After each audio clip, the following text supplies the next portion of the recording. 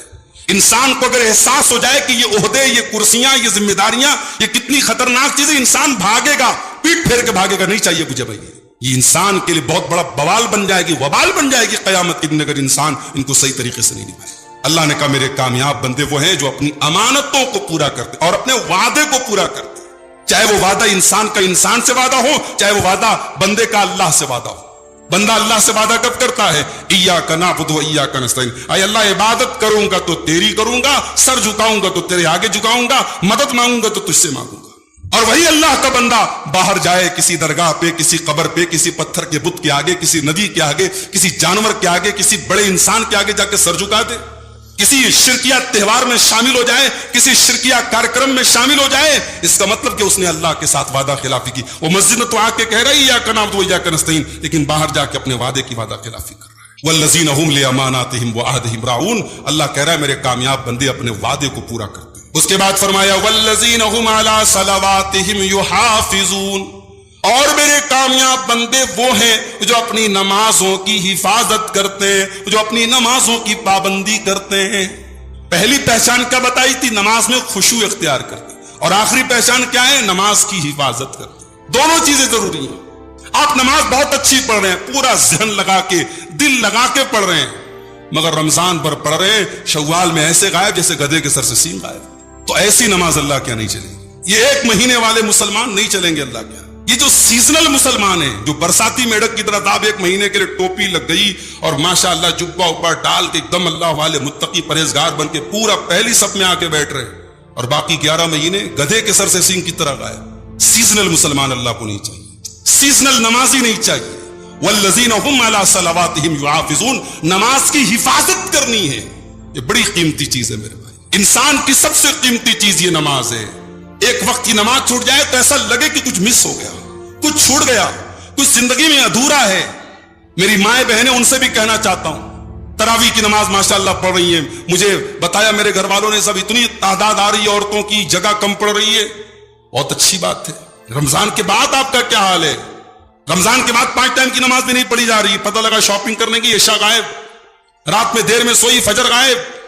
ایک وقت کی نماز بھی اگر مس ہو جائے تو ایسا لگے کہ کوئی قیمتی چیز مس ہو گئی. اس کو جلدی سے جب تک انسان ادا نہ کر لے اس کے دل کو سکون نہ ملے. تو یہ ریپیٹ کر دیتا ہوں، کامیاب کون لوگ ہیں؟ ایمان والے، اپنی نماز میں خشوع اختیار کرنے والے، لغو چیزوں سے بچنے والے، زکوٰۃ ادا کرنے والے، اپنی شرمگاہ کی حفاظت کرنے والے، اپنی امانت کو ادا کرنے والے، اپنے وعدے کو پورا کرنے والے، اور اپنی نماز کی حفاظت کرنے والے. 8 چیزیں ہیں.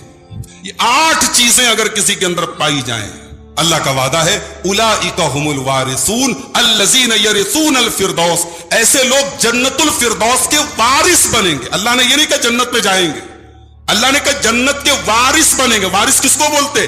باپ مرا بیٹا وارث ہے. دنیا کا کوئی قانون نہیں کہہ سکتا کہ بیٹا باپ کی پراپرٹی نہیں پائے گا، بیٹا باپ کا وارث نہیں بنے گا. یہ 8 چیزیں اپنے اندر پیدا کر لو، جنت کے وارث بن جاؤ گے. اللہ کا وعدہ ہے تم جنت کے نہیں، جنت الفردوس، جنت کا جو سب سے اعلیٰ درجہ ہے، جو سب سے ہائر کلاس ہے جنت کا، جس کو جنت الفردوس کہا جاتا ہے، تم اس کے وارث بن جاؤ. دعا کیجیے اللہ تعالیٰ یہ 8 چیزیں ہم سب کو اپنے اندر پیدا کرنے کی توفیق عطا فرمائے. اس کے بعد یہ بتایا گیا، رسولوں کو خطاب کر کے بتایا گیا، یا ایھا الرسل کلوا من الطیبات واعملوا صالحا انی بما تعملون علیم. اے میرے رسولو، اے میرے پیغمبرو، تم پاک چیزوں کو کھایا کرو، حلال چیزوں کو کھایا کرو، اور نیک عمل کیا کرو. پتہ یہ چلا کہ سارے نبیوں کے یہاں یہ 2 چیزیں کامن تھی. سارے نبیوں کے یہاں حلال کھانے کا تصور تھا، پاکیزہ چیزوں کو کھانے کا تصور تھا. کسی بھی نبی کی شریعت میں کوئی ناپاک چیز حلال نہیں تھی. اگر اسلام میں سور حرام ہے تو عیسیٰ علیہ السلام کی شریعت میں بھی سور حرام تھا. اگر آج کرسچنز اگر وہ سور کھا رہے ہیں، انہوں نے اپنی شریعت کو نہیں سمجھا ہے، انہوں نے اپنی شریعت میں تحریف کی ہے. جو چیز اسلام کے اندر خبیث ہے وہ شریعت عیسیٰ میں اور شریعت موسیٰ کے اندر بھی خبیث تھی. حلال میں کوئی فرق نہیں رہا ہے نبیوں کے درمیان. ہاں یہ رہا ہے کسی نبی کی شریعت میں ایکسیپشنل طور پر کوئی حلال چیز حرام کر دی گئی، ایکسیپشنل طور پر، خاص طور پر. لیکن جو چیزیں گندی ہیں، ناپاک ہیں، وہ ساری شریعتوں میں ناپاک تھی. اسی لیے اللہ سارے رسولوں سے کہہ رہا ہے اے رسولوں پاک چیزیں کھاؤ، وَعَمَلُوا صَالِحًا، اور نیک عمل کرو. اچھا یہ پاک چیزیں کھاؤ، اس کے بعد یہ کیوں کہا گیا کہ نیک عمل کرو؟ اس میں ایک نقطہ ہے. نقطہ یہ ہے کہ اگر آپ یہ چاہتے ہیں کہ آپ کا عمل اللہ تعالیٰ کے قبول ہو، آپ نے نماز پڑھی، آپ نے تلاوت کی، آپ نے روزہ رکھا، آپ نے تراویح پڑھی، آپ نے کوئی بھی نیک عمل کیا، اگر آپ چاہتے ہیں کہ آپ کا عمل اللہ تعالیٰ کا قبول ہو تو پہلی شرط یہ ہے کہ آپ کی کمائی حلال ہونی چاہیے، آپ کا کھانا حلال ہونا چاہیے. اور یہاں پر وہ حدیث آپ یاد کر لیجئے صحیح مسلم کی جو میں نے جمعہ کے خطبے میں آپ کو سنائی تھی. اللہ کے نبی صلی اللہ علیہ وسلم فرماتے ہیں کہ ایک انسان بڑا لمبا سفر کر کے آتا ہے، بال میلے کچیلے، کپڑے میلے کچیلے، ہاتھ اٹھا کے دعا کرتا ہے اے میرے رب کہہ کے دعا کرتا ہے، لیکن اس کا کھانا حرام کمائی کا، اس کا پانی حرام کمائی کا، اس کا کپڑا حرام کمائی کا، اس کی پرورش حرام کمائی کی. فَأَنَّا يُسْتَجَابُ لِذَلِكَ، ایسے انسان کی دعا کہاں سے قبول ہو سکتی؟ اس کے بعد اللہ کے کچھ خاص بندوں کی پہچان بتائی گئی. فرمایا ان الذین هم من خشیت ربهم مشفقون، میرے کچھ بندے ایسے بھی ہوتے ہیں جو اپنے رب کے خوف سے ڈرے رہتے ہیں. ایک مومن زندگی میں کبھی لاپرواہی کی زندگی نہیں گزار سکتا. وہ یہ سوچ کر کے مطمئن نہیں ہو سکتا اللہ بڑا رحیم ہے، بڑا کریم ہے، اللہ بخش دے گا. مومن کو اگر اللہ کی رحمت کی امید ہوتی ہے تو اللہ کے عذاب کا ڈر بھی ہوتا ہے. اللہ کہہ رہا ہے ان الذین هم من خشیت ربهم مشفقون، میرے نیک بندے وہ ہیں جو اپنے رب کے خوف سے ڈرے اور سہمے رہتے ہیں. والذین هم بآیات ربهم یؤمنون، اور وہ اپنے رب کی آیتوں کے اوپر ایمان رکھتے ہیں. والذین هم بربهم لا یشرکون، اور وہ اپنے رب کے ساتھ کبھی شرک نہیں کرتے. والذین یؤتون ما آتوا وقلوبهم وجلۃ انہم الی ربهم راجعون، اور جب اللہ کی راہ میں کچھ دیتے، صدقہ کرتے، زکوٰۃ دیتے، خیرات دیتے. والذین یؤتون ما آتوا، جب وہ اللہ کی راہ میں کچھ خرچ کرتے تو ان کے دل ڈرے ہوئے ہوتے ہیں، ان کے دل سہمے ہوئے ہوتے ہیں. انہم الی ربهم راجعون، ان کے دل میں یہ احساس ہوتا ہے کہ ہم کو اپنے رب کے پاس جانا ہے. دیکھ رہے ہیں اللہ کی راہ میں دے رہا ہے، چندہ دے رہا ہے، زکوٰۃ دے رہا ہے، خیرات دے رہا ہے، مگر ڈر رہا ہے. یہ نہیں کہ صاحب اللہ کی راہ میں خیرات دے دیا، صدقہ دے دیا، زکوٰۃ دے دیا تو مطمئن ہو گیا کہ صاحب میں تو بہت بڑا حاتم طائی کی قبر پہ میں نے لات مار دیا، میں تو بہت بڑا جو ہے سخی ہو گیا، میں اتنا اللہ کی راہ میں دے دیا، اب تو جنت میری فکس ہو گئی. والذین یؤتون ما آتوا، وہ اللہ کی راہ میں بہت کچھ دیتے. وقلوبهم وجلۃ، ان کے دل میں پھر بھی اللہ کا ڈر ہوتا ہے. انہم الی ربهم راجعون، کیونکہ ان کو یہ احساس ہوتا ہے کہ ان کو اللہ کے پاس جانا ہے. اللہ فرماتا ہے اولئک یسارعون فی الخیرات، میرے یہی وہ بندے جو نیکی کے کاموں میں بڑھ چڑھ کر کے حصہ لیتے. وہم لہا سابقون، اور وہ نیکی کے کاموں میں ہمیشہ آگے آگے رہتے ہیں. جب یہ آیت کریمہ نازل ہوئی، ترمذی کی صحیح روایت ہے، ہم سب کی پیاری ماں حضرت عائشہ رضی اللہ تعالی عنہا نے اللہ کے رسول سے پوچھا اے اللہ کے نبی یہ آیت کس کے بارے میں نازل ہوئی ہے؟ یہ اللہ کن لوگوں کی بات کر رہا ہے کہ وہ اللہ کی راہ میں دیتے بھی ہیں تو ڈر ڈر کے دیتے ہیں؟ اے اللہ کے نبی کیا یہ شرابیوں کے بارے میں ہے؟ کیا یہ چوروں کے بارے میں ہے؟ کیا یہ زنا کرنے والوں کے بارے میں ہے؟ اللہ کے نبی نے فرمایا لا یا بنت الصدیق، اے صدیق کی بیٹی، اے ابو بکر کی بیٹی. بیوی کا نام بدل بدل کے لینا چاہیے. ہمارے یہاں لوگ جو ہے نا بیوی سے محبت کی بات تو کرتے ہیں مگر بیوی سے محبت کی جو یہ رسول کی سنت ہے اس پر عمل نہیں کرتے. اللہ کے نبی حضرت عائشہ کو کئی ناموں سے پکارتے تھے. کبھی پیار سے عائش بولتے تھے، عائشہ کو شارٹ میں کر کے عائش بولتے تھے. کبھی آپ حمیرہ بولتے تھے. حضرت عائشہ گوری چٹی تھی، حمیرہ کا مطلب سرخ رنگ کی، حضرت عائشہ کو حمیرہ بھی بولتے تھے اللہ کے نبی. اور کبھی یہاں دیکھیے صدیق کی بیٹی، یعنی اپنے سسر کا نام بھی نہیں لے رہے، سسر کا لقب، صدیق کی بیٹی.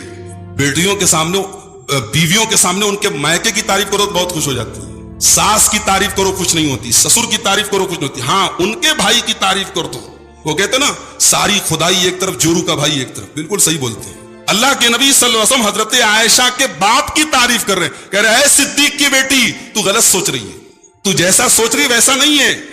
یہ آیت چوروں کے بارے میں نہیں ہے, یہ آیت شرابیوں کے بارے میں نہیں ہے. اے عائشہ, یہ آیت ان لوگوں کے بارے میں ہے جو نماز پڑھتے ہیں, جو روزہ رکھتے ہیں, اور پھر بھی وہ ڈرتے ہیں ان لا يقبل منہم, کہ پتہ نہیں ان کی عبادت اللہ قبول کرے گا کہ نہیں کرے گا, اس لیے ان کو ڈر ہوتا ہے. یہ بہت بڑا سبق ہے میرے بھائیو.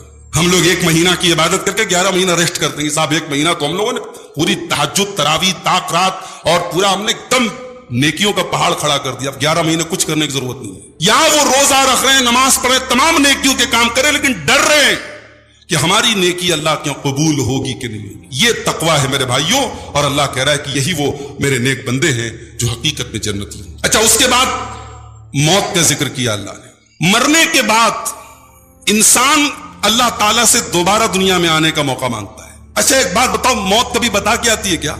موت کبھی اپوائنٹمنٹ لے کے آتی ہے؟ موت پوچھ کے آتی ہے کہ ہاں بھائی آؤں کہ نہ آؤں, آپ کو کیا کیا کام ہے پینڈنگ ہے پورا کر لو؟ موت کبھی اپوائنٹمنٹ لے کے نہیں آتی. موت اللہ تعالیٰ نے جو وقت مقرر کیا ہے اس وقت پر آ جاتی. ابھی میں نے ایک واقعہ آپ کو بتایا تھا بنارس کا, کہ پوری فیملی عمرہ کرنے کے لیے جا رہی ہے, پورے ٹکٹس بنے ہیں, پورا ٹرپ بنی ہوئی ہے, اور بنارس سے دلی جانے والی ٹرین میں اسی فیملی کے خاتون کا انتقال ہو جاتا ہے, اور پھر انہیں سے واپس آنا پڑتا ہے. کب مرنا ہے چھوڑ دو, کہاں مرنا ہے یہ نہیں پتا ہم کو. تو جب انسان مر جاتا ہے تو اللہ کہتا ہے کہ مرنے کے بعد بندہ اللہ تعالیٰ سے ایک چانس مانگتا ہے. حتی اذا جاء احدهم الموت قال رب ارجعون. جب ان کے پاس موت آتی ہے تو اللہ سے یہ دعا کرتے ہیں کہ اے میرے رب, مجھے ایک چانس تو دوبارہ دے دے, ایک موقع مجھے دوبارہ دے دے, ایک مرتبہ تو دنیا میں دوبارہ آنے کا موقع دے دے. لعلی اعمل صالحا, تاکہ میں نیک عمل کر لوں, میں اچھا عمل کر لوں. اے اللہ مجھے ایک موقع اور دے دے, میں نے بہت گڑبڑ زندگی گزاری ہے, میں نے بڑی کوتاہی کی ہے, مجھے ایک چانس اور دے دے تاکہ میں نیک عمل کر لوں. اللہ فرماتا ہے کلا, ایسا ہرگز ہونے والا نہیں ہے, تیری مہلت ختم ہو چکی ہے, تیرا ٹائم پورا ہو چکا ہے, اے میرے بندے تیرا گیم اوور ہو چکا ہے. کلا, ہرگز تجھے اب کوئی ٹائم ملنے والا نہیں ہے. انہا کلمۃ هو قائلها, اے میرے بندے یہ تو بس تیرے دل کی ایک تمنا ہے, یہ تو تیرے منہ کی ایک بات ہے جو تو کہہ رہا ہے, یہ پوری ہونے والی نہیں ہے. وَمِن وَرَائِهِمْ بَرْزَخٌ إِلَىٰ يَوْمِ يُبْعَثُونَ, اب تو قیامت تک تجھے برزخ کی زندگی گزارنا ہے, اب قیامت تک تو تجھے قبر میں رہنا ہے. اب دنیا والوں سے تیرا ناتا ٹوٹ گیا, اب دنیا کے بیچ میں اور تیرے بیچ میں برزخ کھڑی ہو گئی. برزخ کہتے بیریئر کو. جب کوئی آدمی مر جاتا ہے نا تو ہمارے اور اس کے بیچ میں بیریئر کھڑا ہو جاتا ہے, اس کے ساتھ کیا ہو رہا ہے ہم دیکھ نہیں سکتے. تو اللہ کہے گا بندے سے کہ اب تیرا دنیا والوں سے ناتا ٹوٹ گیا. تو وہ بندہ مرنے کے بعد دوبارہ دنیا میں آنے کا چانس مانگ بھی رہا ہے, تو اس لیے نہیں مانگ رہا ہے کہ مکان بن جائے. بیٹی کی شادی نہیں کیا تھا بیٹی کی شادی کر دوں, مکان بنانا تھا مکان بنا لوں. اگر وہ مہلت مانگ بھی رہا ہے تو کس لیے مانگ رہا ہے؟ لعلی اعمل صالحا, اے اللہ مجھے تھوڑا سا موقع دے دے, میں نیک عمل کر لوں. تو اس لیے میرے بھائیو, اس زندگی میں جتنا موقع ملا ہے اس کی قدر کر لو, جتنی نیکیاں کر سکتے ہو کر لو. مرنے کے بعد 1 منٹ بھی آپ کو ایکسٹرا ملنے والا نہیں. اس کے بعد قیامت کے دن کا نقشہ اللہ نے کھینچا. قیامت کے دن فرمایا کہ فلا انصاب بینہم یوم فاذا نفخ فی الصور فلا انصاب بینہم یومئذ ولا یتساءلون. جب قیامت کے دن سور پھونکا جائے گا تو کوئی نسب کام نہیں آئے گا. کس کے باپ ہو, کس کے بھائی ہو, ابا کون تھے, دادا کون تھے, خاندان کون تھا, برادری کون تھی, کوئی مطلب نہیں, ڈزنٹ میٹر. فلا انصاب بینہم یومئذ, کوئی نسب کام نہیں آئے گا. ولا یتساءلون, اور کوئی کسی کا پرسان حال نہیں ہوگا. یہاں تو بیٹا بیمار ہے, باپ خیریت پوچھ رہا ہے, باپ مصیبت میں ہے, بیٹا مدد کر رہا ہے, بھائی مصیبت میں بھائی مدد کر رہا ہے, ماں کو کچھ ہوا ہے اولاد کو فکر ہے, اور کوئی کسی کا پرسان حال نہیں. فرمایا فمن ثقلت موازینہ فاولئک هم المفلحون, جس کے نیکیوں کا پلڑا قیامت کے دن بھاری ہوگا وہ کامیاب ہوگا. ومن خفت موازینہ, اور جس کی نیکیوں کا پلڑا ہلکا ہوگا فاولئک الذین خسروا انفسهم, تو یہی وہ لوگ ہوں گے جو خسارہ اٹھانے والے ہوں گے. فی جہنم خالدون, اور وہ جہنم کے اندر ہمیشہ رہیں گے. تلفح وجوہهم النار وهم فیہا قالعون, اور جہنم کی آگ ان کے چہروں کو جھلسا دے گی. دنیا میں انسان سب سے زیادہ اپنے بدن میں، اپنی باڈی میں اپنے چہرے کی فکر کرتا ہے. ہماری مائیں بہنیں تو ماشاءاللہ چہرے پر کی کتنی کریمیں آتی ہے بھائی صاحب. میک اپ کے کبھی ان کے آئٹم دیکھو، مجھے تو نام یاد نہیں ہوتے، یہ الا بلا فاؤنڈیشن اور یہ دنیا بھر کے فیس کریم، فیس پاؤڈر چہرے کو بالکل پلاسٹر کر دیتی ہے. کتنی محنت کرتی ہیں یہ. وہ ایک لطیفہ ہے کہ ایک جو ہے عورت بیوٹی پارلر گئی اور بیوٹی پارلر سے جب باہر نکلی، اپنے بچے کو باہر بٹھا کے گئی، تو باہر نکلی تو بچے سے کہہ رہی چلو میرے ساتھ. بچہ کہہ رہا آنٹی آپ کون؟ شکل بدل گئی اس کی، بچہ نہیں پہچان پایا. تو اتنی محنتیں ہو رہی ہیں چہرے کے لیے. لیکن آپ دیکھ لیں میرے بھائی، اگر آپ نے اللہ کو راضی نہیں کیا، ہم نے اللہ کو راضی نہیں کیا، قرآن کہہ رہا ہے تلفح وجوہہم النار، تمہارے چہروں کو جہنم کی آگ جھلسا دے گی. وہم فیہا کالہون، اور دنیا میں تم بڑے ہینڈسم تھے، بڑے اسمارٹ تھے، بڑے خوبصورت تھے، بڑا ناز تھا تمہیں اپنی خوبصورتی پر. وہی خوبصورت چہرہ جہنم کی آگ میں بدصورت بنا دیا جائے. میرے بھائیوں، اس چہرے کی فکر میک اپ کے ذریعے مت کرو. اس چہرے کی خوبصورتی اللہ کی قسم فیس واش میں نہیں ہے. اس چہرے کی خوبصورتی اور اس چہرے کا نور اللہ کی اطاعت اور اللہ کی مرضی کے کاموں میں، اللہ کی رضا کے کاموں میں. اگر چاہتے ہو کہ قیامت کے دن بھی یہ خوبصورت چہرہ چمکتا رہے، تمکتا رہے، تو اپنی نیکیوں کو اپنی زندگی کو تقویٰ سے سجا لو میرے بھائی. اپنی زندگی کو گناہوں سے بچا لو، ورنہ یہ فیس واش اور یہ کریم اور یہ میک اپ قیامت کے دن کام نہیں دیں گے. اللہ کہہ رہا ہے جن کی نیکیوں کا پلڑا ہلکا ہوگا، جہنم کی آگ میں ان کے خوبصورت چہرے جلسا دیے جائیں گے. وہم فیہا کالہون، اور دنیا کے بڑے بڑے ہینڈسم اور اسمارٹ اور خوبصورت لوگ جہنم کی آگ میں بدصورت بن جائیں گے. اور پھر اللہ سوال کرے گا الم تکن آیاتی تتلی علیکم، اے میرے بندے کیا میری آیتیں تیرے اوپر نہیں پڑھی جاتی تھی؟ فکنتم بہا تکذبون، میری آیتیں تیرے اوپر پڑھی جاتی تھی، تو میری آیتوں کا مذاق اڑایا کرتا تھا، تو میری آیتوں کو نہیں مانا کرتا تھا. بندہ کہے گا قالوا ربنا غلبت علینا شقوتنا، بندہ کہے گا اے اللہ ہم واقعی میں بڑے بد نصیب تھے، اے اللہ ہم مانتے ہم سے بڑی غلطی ہو گئی. وکنا قوما ضالین، اے اللہ ہم مانتے ہم سے بہت بڑی غلطی ہو گئی، ہم بھٹک گئے تھے، ہم گمراہ ہو گئے تھے. ربنا اخرجنا منها فإن عدنا فإنا ظالمون، اے اللہ بس ایک موقع اور دے دے، ایک بار تو جہنم سے ہم کو نکال دے، ایک بار جہنم سے نکال دے. ہم دوبارہ اگر کوئی گناہ کریں گے اللہ پھر تو جو سزا دے دے گا ہم کو منظور ہے، بس ایک چانس اور دے دے، ایک بار تو جہنم سے نکال دے. اللہ فرمائے گا قال اخسئوا فیہا ولا تکلمون، اے جہنمیوں اس جہنم میں ذلیل ہو کر کے تم کو رہنا ہے، مجھ سے بات مت کرو. جہنمیوں کو ڈبل تکلیف ہوگی، ان کو جو فزیکل تکلیف ہوگی، جو ان کو جہنم کی آگ میں جلایا جائے گا وہ تو ہوگا، یہ جو سائیکولوجیکل تکلیف ہوگی، جو مینٹل تکلیف ہوگی، اللہ کہے گا بات مت کرو مجھ سے. دنیا میں جس سے ہم محبت کرتے ہیں، ہمارا باپ ہے، ہماری ماں ہے، جب ماں بہت غصے میں ہوتی ہے نا کہتی بات مت کرو ہم سے، باپ بہت غصے میں ہوتا ہے کہتا بات مت کرو ہم سے، تو ہم ماں کو منا لیتے ہیں، باپ کو منا لیتے ہیں. لیکن جہنم میں جانے کے بعد جہنمی اللہ کو منا نہیں پائیں گے. اللہ کہے گا اقسؤوا فیہا، اسی جہنم میں رہنا ہے تمہیں، ذلیل ہو کے اسی جہنم میں رہو. ولا تکلمون، مجھ سے بات مت کرو. کم سے کم دنیا میں اللہ اگر ہم سے روٹھا ہے میرے بھائی تو ہم منا سکتے ہیں. اللہ ناراض ہے تو ہم اس کو راضی کر سکتے ہیں. اللہ غصہ ہے ہم اس کے غصے، اس کے غضب سے بچ سکتے ہیں، اس کو راضی کر سکتے ہیں. اس سے پہلے کہ وہ ٹائم آ جائے کہ اللہ ہم سے کہہ دے ولا تکلمون، بات مت کرو، کم سے کم اللہ دنیا میں ہم کو آفر دے رہا ہے کہ آؤ میرے بندو، میں روزانہ رات کے آخری پہر آسمان دنیا پر نازل ہوتا ہوں. آسمان دنیا پر اللہ تبارک و تعالیٰ نازل ہوتا ہے اور بندوں سے کہتا ہے کہ آؤ اور مجھ سے توبہ کر لو، میں تمہارے گناہوں کو معاف کر دوں گا. تو دنیا میں تم ہمیں آفر دے رہا ہے کہ مجھ سے معافی مانگ لو، میں تمہیں معاف کر دوں گا. لیکن آخرت میں یہ آفر نہیں ملے گا. آخرت میں اللہ کہے گا ولا تکلمون، مجھ سے بات مت کرو. اس کے بعد سورہ نور شروع ہوتی ہے. سورہ نور میں آپ دیکھیے گا، غور کیجئے گا، سورہ نور میں اللہ تعالیٰ نے شروعات میں ہی زنا کا ذکر کیا. زنا کی سزا کیا ہے، پھر زنا کی روک تھام کرنے کے طریقے کیا ہیں، سوسائٹی کو زناکاری سے کیسے بچایا جائے، اللہ تبارک و تعالیٰ نے اس کا طریقہ بتایا ہے. لیکن اس صورت میں اللہ تعالیٰ نے اپنے نور کا بھی ذکر کیا ہے. اس صورت میں ایک آیت ہے، آیت نور، اس میں اللہ نے اپنے نور کا ذکر کیا ہے اور اسی لیے صورت کا نام سورہ نور رکھا گیا. گویا اس میں ایک اشارہ یہ ہے کہ بندہ اگر اللہ تعالیٰ کا نور چاہتا ہے، اگر وہ چاہتا ہے کہ اس کے دل میں ایمان کی روشنی ہو، تو اس کو بدکاری سے اور زناکاری سے بچنا پڑے گا. جب تک انسان پاک دامنی اختیار نہیں کرے گا، جب تک ایک مرد اور عورت اپنے دامن کو بدکاری سے نہیں بچائیں گے، ان کی زندگی میں نور نہیں آ سکتا۔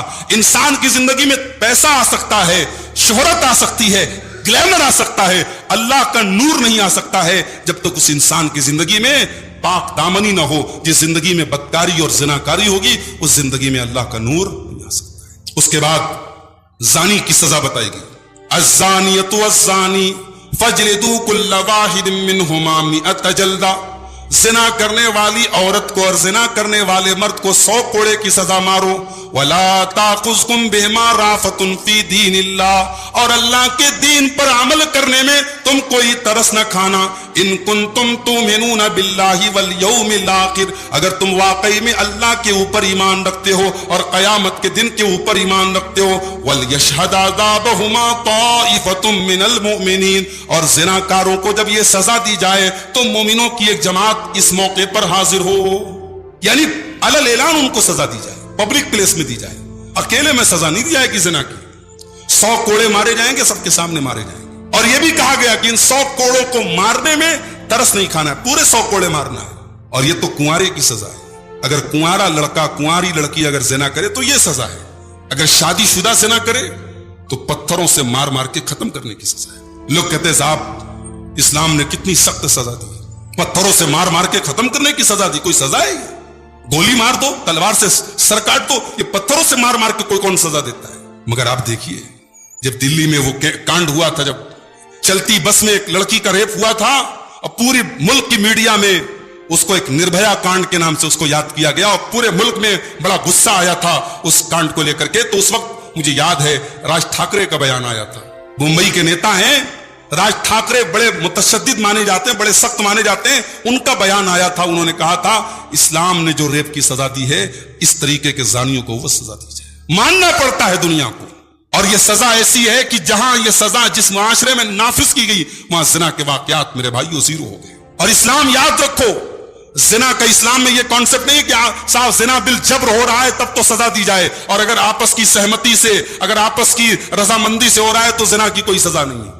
اسلام کہہ رہا ہے اگر انلیگل طریقے سے ریلیشن شپ قائم ہوئی ہے مرد و عورت کی اور دونوں میریڈ ہیں، دونوں شادی شدہ ہیں، تو دونوں کو پتھروں سے مار مار کے ختم کیا جائے۔ اس کے بعد ایک عجیب بات اللہ نے فرمائی، کہا کہ الزانی لا ينکح الا زانیۃ او مشرکۃ، زنا کرنے والا مرد نکاح نہ کرے مگر زنا کرنے والی عورت سے۔ زانی مرد کی شادی اگر ہوگی تو زانیہ عورت سے ہوگی، یا تو زانیہ عورت سے ہوگی یا مشرکہ عورت سے ہوگی، کوئی پاک دامن اور کوئی مومنہ عورت اس زانی سے شادی نہ کرے۔ والزانیۃ لا ينکحها الا زان او مشرک، اور زانیہ عورت سے کوئی نکاح نہ کرے مگر زانی اور مشرک۔ یہاں دو سوال پیدا ہوتا ہے، ایک سوال تو یہ پیدا ہوتا ہے کہ زانی سے کوئی مومن شادی نہ کرے، کیا مطلب یہ کہ جس لڑکی کے بارے میں پتا ہو کہ ہاں یہ بدچلن ہے، ایک پاک کردار کا لڑکا اس سے شادی نہ کرے، اور جس لڑکے کے بارے میں پتا ہو کہ وہ لڑکا بدچلن ہے، کیریکٹر لیس ہے اور اس کے ناجائز تعلقات ہیں، اس لڑکے کے ساتھ کوئی پاک دامن لڑکی شادی نہ کرے۔ اور یہاں پر افسوس کے ساتھ ایک بات کہنا چاہوں گا، ہمارے یہاں بعض لوگ جب بیٹیوں کی شادی کرتے ہیں تو کیا کرتے ہیں، لڑکے کا مکان دیکھتے ہیں، لڑکے کی سیلری دیکھتے ہیں، لڑکے کا پیسہ دیکھتے ہیں، لڑکے کی دولت دیکھتے ہیں، لیکن لڑکے کا اخلاق اور کردار اور کیریکٹر نہیں دیکھتے۔ اور جب پوچھا جاتا ہے کہ صاحب لڑکا تو یہ کر رہا ہے وہ کر رہا ہے، تو کیا کہتے ہیں، ہماری لڑکی